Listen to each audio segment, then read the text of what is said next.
దేవునికి స్తుతి మహిమ ఘనత ప్రభావాలు కలుగునుగాక. ఈరోజు మన ధ్యానాంశం ఆదరణ పోషణ.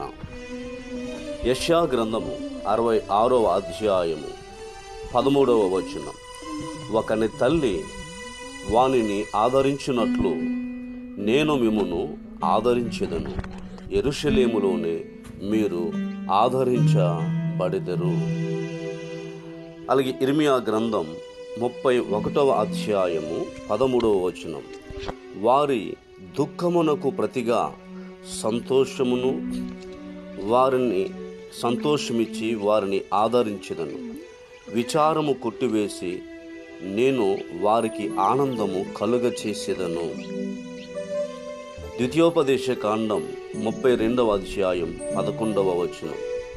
పక్షిరాజు గూడు రేపి తన పిల్లలు పైన అల్లాడుచు రెక్కలు చాపుకొని వాటిని పట్టుకొని రెక్కల మీద వాటిని మోయినట్లు యెహోవా వానిని నడిపించెను.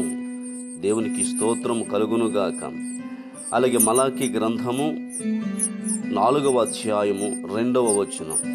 అయితే నా నామమందు భయభక్తులు గలవారగు మీకు నీతి సూర్యుడు ఉదయించును, అతని రెక్కలు ఆరోగ్యము కలుగచేయును, కనుక మీరు బయలుదేరి క్రొవ్విన దూడలు గంతులు వేయినట్లు గంతులు వేయుదురు. Praise the lord.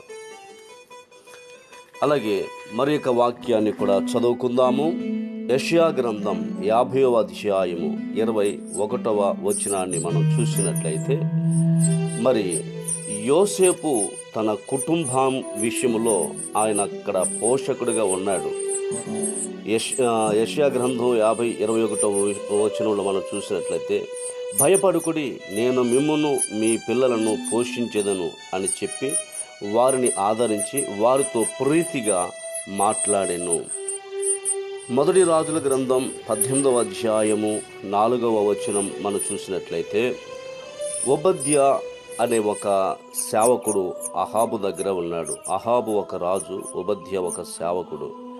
ఈ అహాబు తన భార్య అయిన యెజబెలు దేవుని యొక్క ప్రవక్తలను చంపిస్తూ ఉండగా, ఈ అహాబు ప్రవక్తలను 50 మంది ఒక గుహలో, మరొక 50 మంది ఒక గుహలో పెట్టి మరి రహస్యముగా దైవ సేవకులను ప్రవక్తలను పోషించుచున్నటువంటి గొప్ప పోషకుడుగా, దైవ సేవకులను పోషించేవాడుగా ఈ ఓబద్యా ఉండడం చాలా గొప్ప విషయం.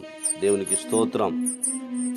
అలాగే మొదటి రాజుల గ్రంథం 17వ అధ్యాయం 9వ వచనంలో చూసినట్లయితే, మరి కరువు కాలంలో ఏలియాను ఒక విధవరాల దగ్గరికి దేవుడు పంపించాడు. 3.5 సంవత్సరాలు ఏలియా ఆమె పోషించింది ఏలియాను. కీర్తన గ్రంథం 81:16లో, అతి శ్రేష్టమైన గోధుమ పంటతో నేను